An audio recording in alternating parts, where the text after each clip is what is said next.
जय श्री कृष्णा दोस्तों, welcome back to विशूज world. तो कैसे आप लोग? आई होप कि आप सब लोग बहुत अच्छे होंगे। तो लास्ट वीडियो में हम लोग साउथ गोवा घूमने गए थे और आज नेक्स्ट डे हम लोग जा रहे हैं नॉर्थ गोवा घूमने के लिए। साउथ गोवा की वीडियो अगर आपने नहीं देखी तो आई बटन में जाकर आप वो वीडियो देख सकते हैं। नॉर्थ गोवा में जिस जगह हम सबसे पहले जा रहे हैं उसका नाम है अगुवाड़ा फोर्ट। और जब आप रास्ते में जाएंगे तो आपको एक ये ब्रिज दिखाई देगा जो लगभग आपको ऐसा लगेगा जैसे मुंबई वाला सी ब्रिज है ना, कुछ उसके जैसा लगेगा, बट वो नहीं है। ये गोवा में भी है इस तरह का एक ब्रिज। चलिए आगे बढ़ते हैं। अगुवाड़ा फोर्ट गोवा की राजधानी पणजी से लगभग 18 किलोमीटर आगे पड़ता है और रास्ते में आपको वही मार्केट, छोटे छोटे कस्बे, ये सब देखने के लिए मिलता है। और फोर्ट के सामने भी आपको ये एक छोटी सी मार्केट नजर आती है जहाँ से आप छोटा मोटा सामान खरीद सकते हैं। चलिए अब बढ़ते हैं फोर्ट की तरफ। अगर बात करें यहाँ की टाइमिंग और टिकट प्राइस की तो ये फोर्ट सुबह 9 बजे से लेकर शाम के 5:30 बजे तक खुला होता है और 25 रुपये पर पर्सन आपको यहाँ एंट्री फीस देनी होती है। बाकी डिटेल्स आपको आपकी स्क्रीन पर दिखाई दे रही है। अगवाड़ा फोर्ट एशिया के सबसे बड़े रिजर्वॉयर के रूप में फेमस है और ये पुर्तगाली विरासत का मुकुट भी है। वैसे अगवाड़ा फोर्ट 400 साल से भी ज्यादा पुराना है और ये फोर्ट अपनी मनमोहक सुंदरता और समृद्ध हिस्ट्री के कारण टूरिस्टों को अट्रैक्ट करना कभी बंद नहीं करता। अगवाड़ा फोर्ट 2 हिस्सों में डिवाइडेड है, ऊपरी भाग और निचला भाग। और इस फोर्ट से गोवा के बाकी फोर्ट्स की दूरी कितनी है वो सारी इंफॉर्मेशन आपको स्क्रीन पर दिखाई दे रही है।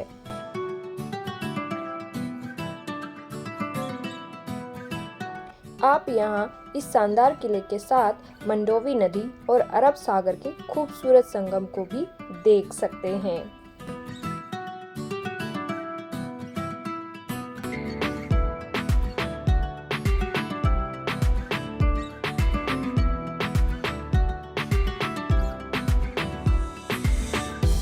अगुवाड़ा फोर्ट में आपको एक पुराना लाइट हाउस भी देखने के लिए मिलता है और अगर आप यहाँ शाम के समय आ रहे हैं यानी सूर्यास्त के समय आ रहे हैं तो आप यहाँ पर सनसेट का नज़ारे का मज़ा भी ले सकते हैं जो कि बहुत ही खूबसूरत होता है। अगुवाड़ा फोर्ट में आप फ़ोटो खिंचाइए, रील्स बनाइए, बहुत ही खूबसूरत पिक्चर्स यहाँ पर आप ले सकते हैं क्योंकि नज़ारा इतना सुंदर जो होता है और रील्स भी आपकी काफ़ी अच्छी यहाँ पर बन जाती है।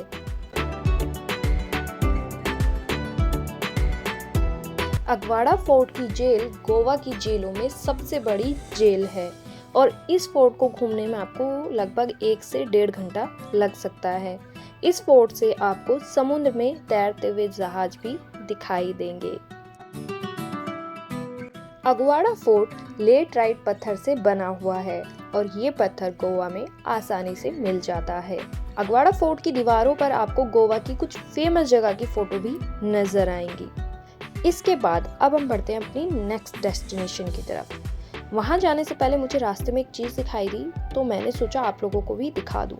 सामने एक मंदिर देख रहे हैं आप, ये शिवलिंग के रूप में ही बना हुआ है। मंदिर की जो आकृति है वो शिवलिंग के रूप में ही बनी हुई है।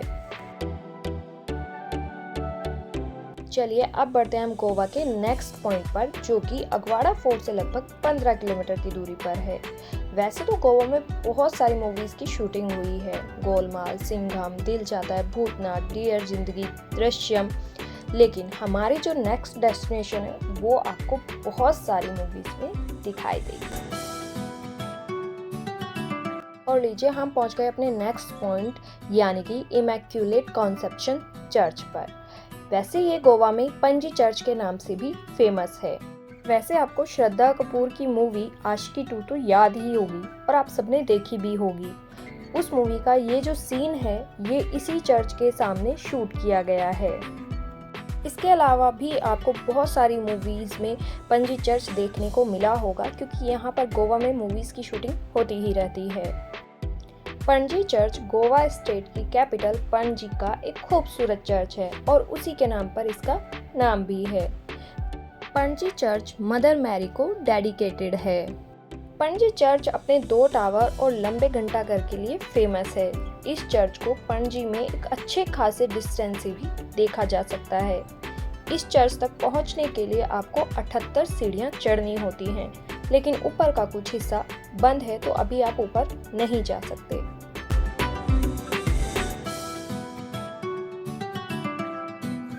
हमारा जो अगला पॉइंट है वो पणजी चर्च से लगभग 1 से 1.5 किलोमीटर के अराउंड है और इस जगह का नाम है फाउंटेनहस लेन। इस जगह पर आपको यूरोपीय शहरों की तरह सकरी और घुमावदार गलियां, पुराने विले और बिल्डिंग्स देखने को मिलती है। ये जगह मुझे बहुत अच्छी लगी क्योंकि यहाँ के जो घर है ना वो बहुत ही कलरफुल हैं। यहाँ पर आप फोटो खिंचवाइए, बहुत ही अच्छी फोटोज यहाँ पर आपकी आती हैं और ये जगह देखने में वाकई में बहुत खूबसूरत है। पर्सनली आपको कह रही हूँ कि आपको यहाँ ज़रूर जाना चाहिए। यहाँ आपको हल्के पीले रंग, हरे या नीले रंग की बालकनी मिलेगी देखने के लिए। लाल रंग की टाइल से बनी छतें देखने को मिल जाती हैं।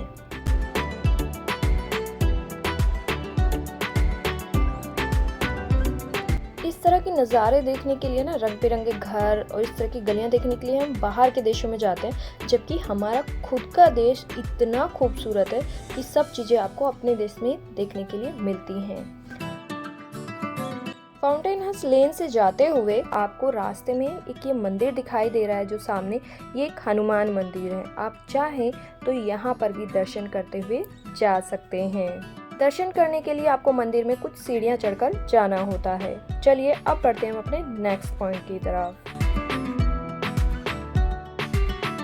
नॉर्थ गोवा का हमारा जो अगला पॉइंट है वो फाउंटेनहस लेन से लगभग 10 किलोमीटर दूर है और वहाँ पहुँचने का जो रास्ता है वो वाकई में बहुत ही खूबसूरत है। जिस रोड पर हम चल रहे हैं उसके एक तरफ आपको समुद्र दिखाई दे रहा है।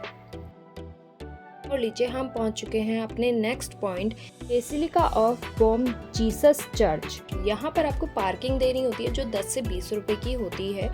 और अब बढ़ते हैं हम अंदर। सबसे पहले बात करते हैं इस चर्च की टाइमिंग की। तो ये चर्च सुबह 7:30 बजे से लेकर शाम के 6:30 बजे तक खुला रहता है।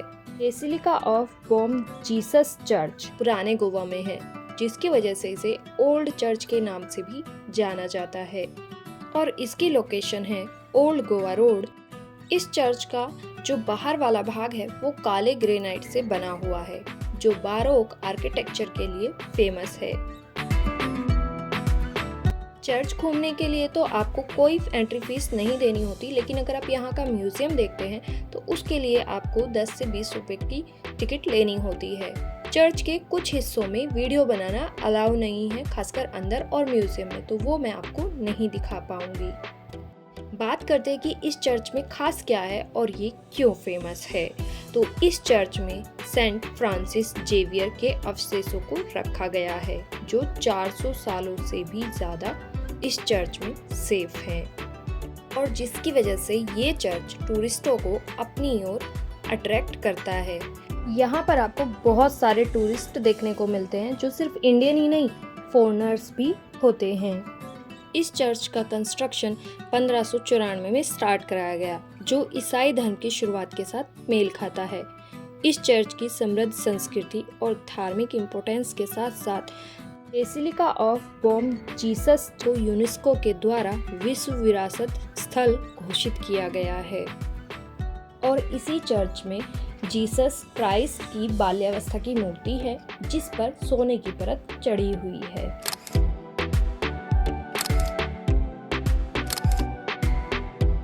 और चर्च के पास ही आपको एक शॉप देखने को मिलती है जहां से आप जीसस या और भी कई सारे स्टैचू ले सकते हैं अपने लिए या फिर किसी को गिफ्ट करने के लिए। और हमारा जो नेक्स्ट पॉइंट है वो ओल्ड चर्च से ज़्यादा दूर नहीं है, आप वॉक करके ही जा सकते हैं। हार्डली 100 से 200 मीटर ही होगा रोड के अपोजिट साइड। तो हमारा जो नेक्स्ट पॉइंट है उसका नाम है आर्कियोलॉजिकल सर्वे ऑफ इंडिया, यानी भारतीय पुरातत्व सर्वेक्षण। सबसे पहले बात करते हैं यहाँ की टाइमिंग की, जो कि सुबह 10 बजे से लेकर शाम के 5 बजे तक है और यहाँ पर आपको टिकट भी लेनी होती है जो कि 20 रुपये पर पर्सन होती है।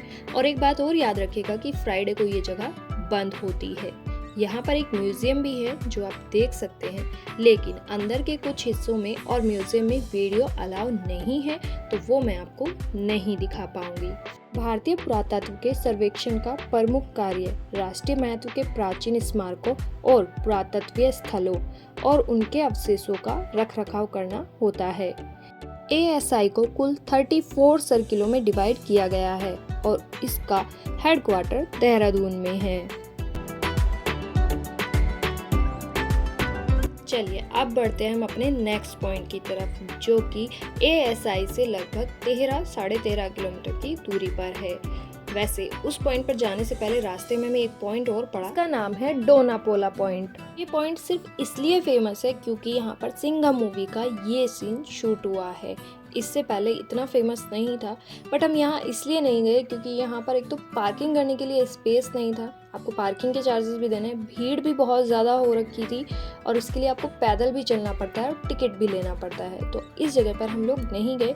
हमें लगा ये एक बीच है, बट ये बीच नहीं है, सिर्फ एक ऐसी जगह है जहाँ से आप समुद्र को देख सकते हैं और ये फेमस इसीलिए है क्योंकि यहाँ पर सिंघम मूवी का ये सीन शूट हुआ है। डोनापोला पॉइंट से आगे अब हम आ चुके हैं अपने नेक्स्ट पॉइंट पर, जिसका नाम है मीरामार बीच। ये दिखाती हूँ आपको ये बीच की ये बीच कैसा है, कितना बड़ा है। वैसे ये बीच काफ़ी बड़ा दिखाई दे रहा है, बट ये नहाने के लिए तो बिल्कुल नहीं है। देख रहे हो आप, इसका पानी यहाँ पे कुछ गंदा लग रहा है। तो नॉर्थ गोवा के ये सारे पॉइंट हमने एक दिन में कवर किए, देन हम वापस अपने रिजॉर्ट आए। इसके बाद सनसेट के टाइम पर हम लोग पहुंचे कोलवा बीच, जो कि मैंने आपको लास्ट वीडियो में दिखाया है। बहुत ही खूबसूरत ये नज़ारा है। यहाँ पर घूम सकते हैं, फोटो खिंचवा सकते हैं, रील्स वगैरह बना सकते हैं। इसके अलावा एक एक्टिविटी और भी है यहाँ जो आप कर सकते हैं। जैसा कि आप वीडियो में देख रहे हैं, आप यहाँ पर पैरासेलिंग वाली एक्टिविटी कर सकते हैं। चार्जेस में भी डिफरेंट हो पीक सीजन और ऑफ सीजन में। देन नेक्स्ट डे हम लोग पहुँचे मुंबई के लोकमान्य तिलक स्टेशन पर। वहाँ से हमने ऑटो लिया और घाटकोपर पहुँचे। वहाँ से हमने लोकल ट्रेन की टिकट ली, जो कि 95 रुपये पर पर्सन हमें मिली, और लोकल ट्रेन से हम पहुँचे घाटकोपर से कल्याण के लिए। कल्याण रेलवे स्टेशन से ही हमारी दिल्ली के लिए ट्रेन है।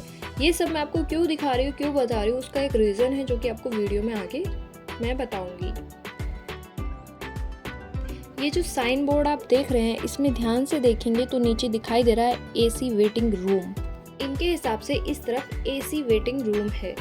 मैं आपको दिखाती हूँ कि यहाँ पर AC वेटिंग रूम के नाम पर क्या है। ये देखिए, ये है इनका AC वेटिंग रूम।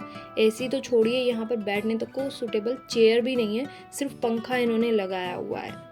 तो ये यहाँ पर गलत इन्फॉर्मेशन है, इसीलिए मैं आपको यहाँ तक की वीडियो दिखा रही हूँ। इस AC वेटिंग रूम के बारे में मैंने पुलिस वालों से यहाँ तक कि इंक्वायरी काउंटर पर भी इंक्वायरी की, बट उन्होंने कहा कि यहाँ पर कोई AC वेटिंग हॉल नहीं है। उसके बाद यहाँ पास ही में एक ये रेस्टोरेंट है, तो यहाँ हम नाश्ते के लिए गए। ट्रेन में भी टाइम था तो मैंने आसपास घूमने की जगह ढूंढी, तो मुझे ये भोईवाड़ा लेक नाम की जगह नेट पर मिली। बट एक्चुअली में जब यहाँ जाकर देखा मैंने, तो यहाँ पर ऐसा कुछ भी नहीं था जैसा पिक्चर में दिखाई दे रहा था। यहाँ पर पानी की एक बूंद भी नहीं थी, बस कचरा पड़ा हुआ था सारे में। तो ये भी मैं आपको दिखाना चाहती थी ताकि आप यहाँ पर नेट पर सर्च करके यहाँ ना आए। सो आज की वीडियो में बस इतना ही। वीडियो अच्छी लगी हो तो लाइक, कमेंट एंड शेयर ज़रूर कीजिएगा, और चैनल पर नए हैं तो चैनल को कीजिएगा सब्सक्राइब। मिलते हैं नेक्स्ट वीडियो में, तब तक के लिए राधे राधे, जय श्री कृष्ण।